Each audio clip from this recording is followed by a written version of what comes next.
Je suis Mariam Touzani et je suis la réalisatrice du Bleu du Caftan.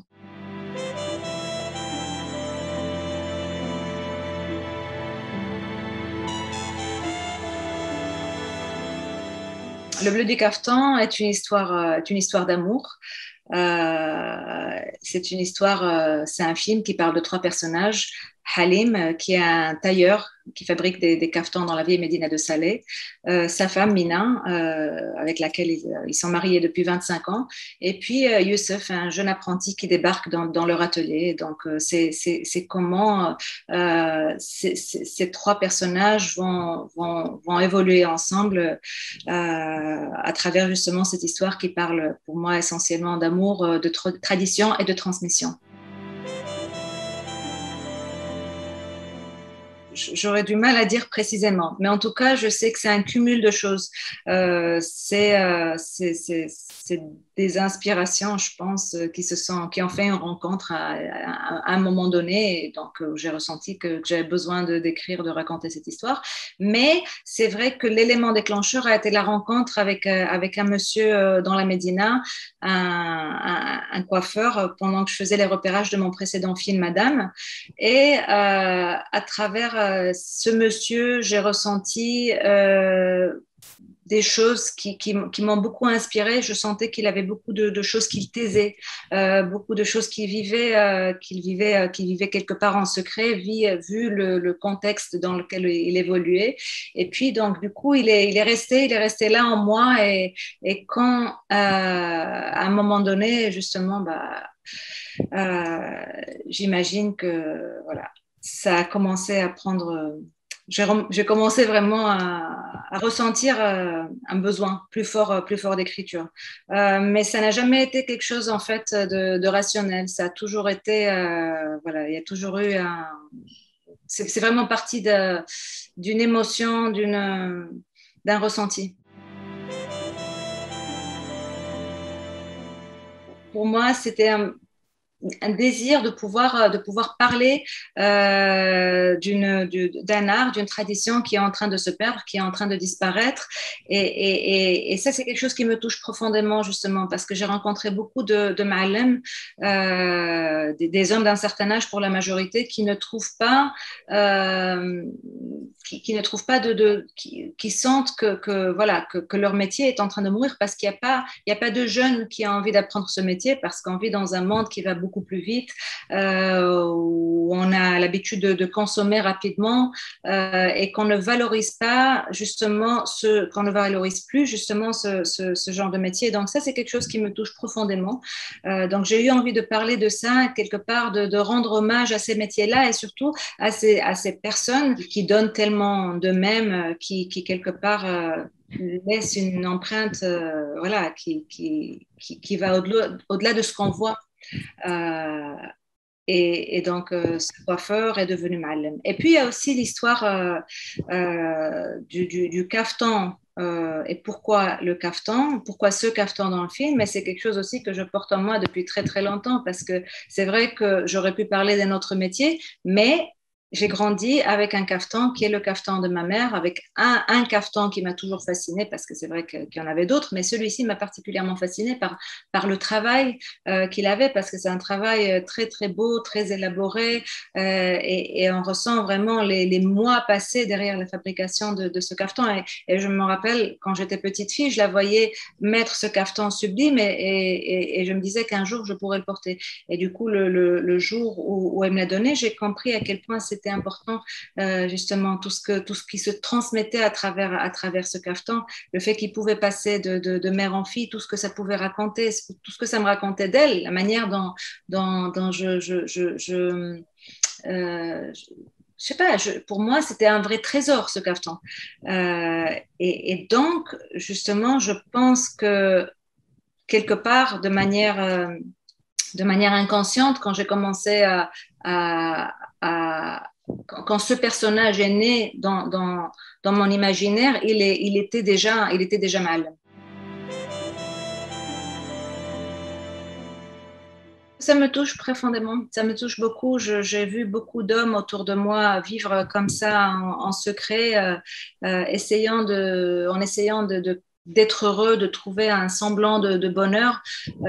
Et voilà, c'est quelque chose qui me touche vraiment, comme je disais, de manière très profonde. Et donc, voilà, j'ai grandi quand même en entendant, sans entendre réellement tout ce qui était dit à demi-mot, mais en devenant adulte, j'ai compris beaucoup de choses. Et justement, j'ai eu envie aussi de pouvoir parler de ça, parce que comme je disais, encore une fois, c'est une histoire sur l'amour, pour moi, l'amour d'un métier, mais l'amour des êtres, et l'amour qui ne doit pas avoir justement de limitation. C'est l'amour justement qui prend tous les visages qu'il doit prendre et qu'on essaye souvent de mettre dans des cases. Et j'ai envie, justement, j'avais envie de pouvoir parler d'êtres aussi comme Halim qui n'arrivent pas à, à, à, à être qui ils ont véritablement envie d'être ou qui ils sont véritablement. Donc, pour moi, c'était essentiel aussi de pouvoir parler de ça.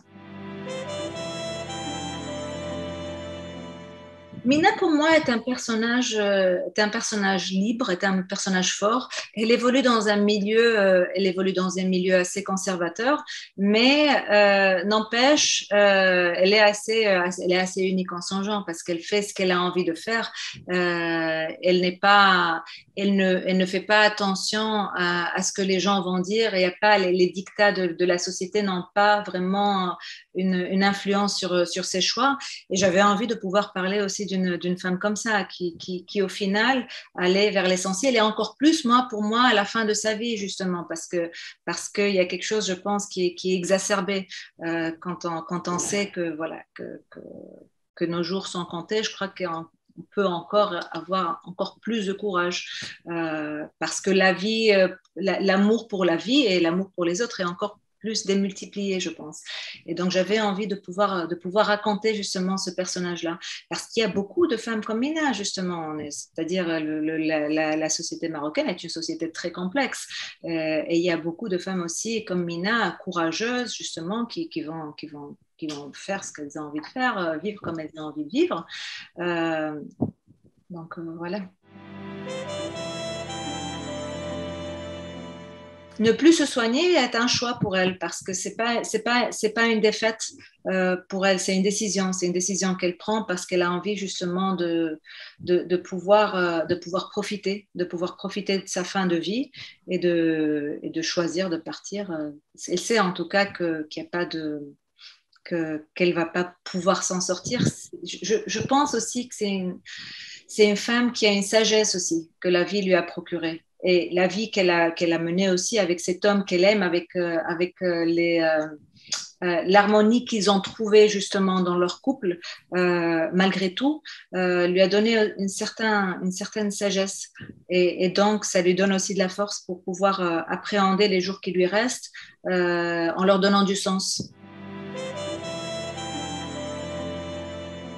Je prends beaucoup de plaisir à faire ça. Pour moi, le film, à travers le film, justement, j'avais envie d'explorer aussi cette sensualité des êtres, mais c'est aussi cette sensualité des matières et ce rapport justement à la matière, ce rapport au métier, ce rapport à cet art. Et ça passe beaucoup par la matière, par le toucher, par l'essence. Donc j'avais envie que ça soit aussi une expérience quelque part sensorielle du personnage de Halim, que ça nous aide à mieux comprendre qui est cet homme, à mieux comprendre ce qui le fait vibrer. Et je pense que la meilleure manière de comprendre, c'est de pouvoir quelque part plonger dans son univers, c'est être en immersion avec lui et c'est être en immersion aussi avec ces personnages-là, c'est de pouvoir les vivre quelque part de l'intérieur. Et donc, du coup, oui, en effet, de pouvoir filmer comme ça de manière assez proche, d'être dans quelque chose d'assez sensuel, d'assez charnel, pour moi, était une manière de, de mieux comprendre, de mieux ressentir les personnages.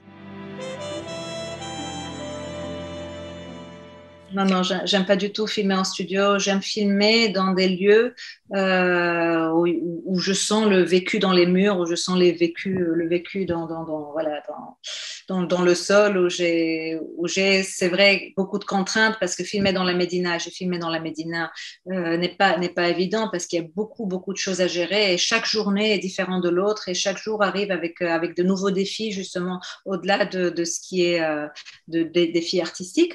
Mais en même temps, je trouve que il y a quelque chose de vivant, justement. Il y a quelque chose que les lieux dégagent qui est magnifique et qui est irremplaçable.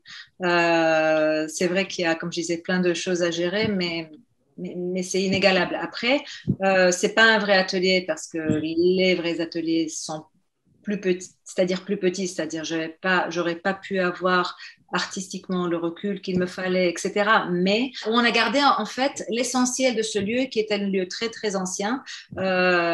Et on a pu garder donc les murs intacts, les sols intacts, ramener du mobilier ancien, justement de magasins, de tailleurs, tous les objets, vraiment, vraiment reconstruire l'univers de Halim exactement comme je l'aurais imaginé parce que justement, j'ai passé beaucoup, beaucoup de temps avec des tailleurs dans les anciennes Médinas à observer tous les détails justement qui constituaient leur univers. Et pour moi, c'est très important de pouvoir ressentir déjà pour moi-même au moment de filmer ces personnages cette authenticité-là. Donc oui, on a filmé dans la Médina. C'est pas un vrai atelier, mais pour moi, c'est un vrai atelier parce qu'il y a tout qui fait que et la maison, pareil, c'est une maison dans la Médina voilà, qui a été très, très difficile à trouver parce que j'avais quelque chose de très particulier en tête. J'avais envie d'avoir cette proximité avec le voisinage. J'avais envie qu'on ait des fenêtres là où on regarde, mais en même temps qu'il y ait quelque chose d'assez lumineux dans cette maison parce que cette maison, quelque part, est comme un cocon pour ce couple. À l'intérieur, ils s'aiment. Ils s'aiment à leur manière, mais ils s'aiment véritablement et ils se protègent du monde extérieur.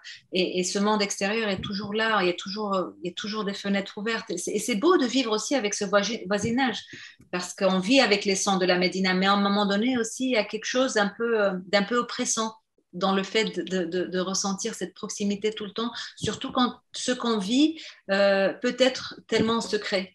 Donc j'avais envie de pouvoir trouver un lieu qui raconte ça, et pareil, j'avais envie d'un lieu où on sentait vraiment le vécu dans les murs, dans les sols. Et donc, ça a été très, très dur à trouver. Ça a pris des mois de repérage, de porte à porte. Mais finalement, on a trouvé cette maison extraordinaire. Et il y avait juste, voilà, quelque chose de très beau qui se dégageait de ce lieu. Et derrière ben, on a travaillé pour se rapprocher de ce que j'avais en tête.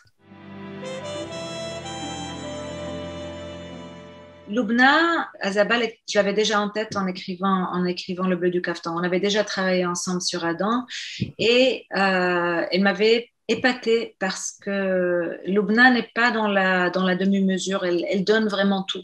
Quand elle joue, elle est vraiment pas, il y a quelque chose de très, très, très vrai, très entier, très authentique. Et je savais de quoi elle était capable, je savais de quoi elle était faite. Et j'ai toujours, voilà, en écrivant, j'avais vraiment son visage, je l'avais imaginé. C'était justement, le tournage était extrêmement intense et elle, en tant que comédienne, était d'une intensité rare. Donc, je trouve, j'ai trouvé ça très, très beau que de pouvoir faire ce film avec elle. Et puis, Ayoub Missioui, donc le jeune apprenti, est un comédien marocain qui avait fait deux petites apparitions à la télé, mais vraiment, c'est son premier rôle de cinéma. Il avait envie de faire du cinéma. Et c'est quelqu'un qui m'a vraiment touchée par sa passion au début, par sa passion parce qu'il avait tout laissé tomber pour devenir comédien et il avait une vraie croyance en ce qu'il faisait et une vraie passion justement qui le motivait. Et donc quand on s'est rencontrés, quand on a parlé du personnage, j'ai senti qu'il y avait quelque chose en lui vraiment d'assez fort qu'il fallait aller chercher. Et, euh, et donc, voilà, j'avais rencontré beaucoup d'autres comédiens avant, mais lui, il avait quelque chose de différent. Je trouvais qu'il y avait un côté un peu, je sais pas comment dire ça, je sais pas, je sais pas, je saurais pas le décrire, mais un côté un peu brut, un peu, mais très, très, très, très beau, très, très vrai qu'il fallait. Je ne sais même pas s'il était conscient lui-même au début. Et petit à petit, donc, on a commencé à se rencontrer, à travailler, et c'était extraordinaire. Il a fait passer beaucoup, beaucoup de temps avec des ma'alem dans leurs ateliers, justement à apprendre, parce que j'avais envie qu'il ressente ce qu'il faisait. J'avais pas envie qu'il le fasse mécaniquement. Donc, il a passé énormément de temps avec des ma'alem à apprendre le métier. Tout comme Halim, justement, tout comme Salah Bakri, donc, qui a interprété le personnage de Halim, et voilà, que j'avais jamais rencontré avant. J'avais fait un casting assez large, et à un moment donné, donc, je rencontre Salah Bakri, et voilà, après nos échanges, voilà, j'aimais déjà ce qu'il faisait. Quand on a parlé du personnage, j'ai senti qu'il avait vraiment compris qui était Halim, et que voilà, qu'il y avait quelque chose de très beau qui pouvait sortir de ça. Il y avait une vraie compréhension de ce personnage-là. Et donc, du coup, comme avec Youssef, on a plongé aussi dans l'univers de ces hommes-là, dans le métier, mais pas que. Après, évidemment, on a travaillé sur beaucoup d'autres aspects, mais c'était très important pour moi. Un vrai bonheur d'être de retour à Angoulême. J'adore le Festival francophone d'Angoulême, et pour moi, c'est un honneur de pouvoir être là à nouveau, un honneur et un bonheur, encore une fois.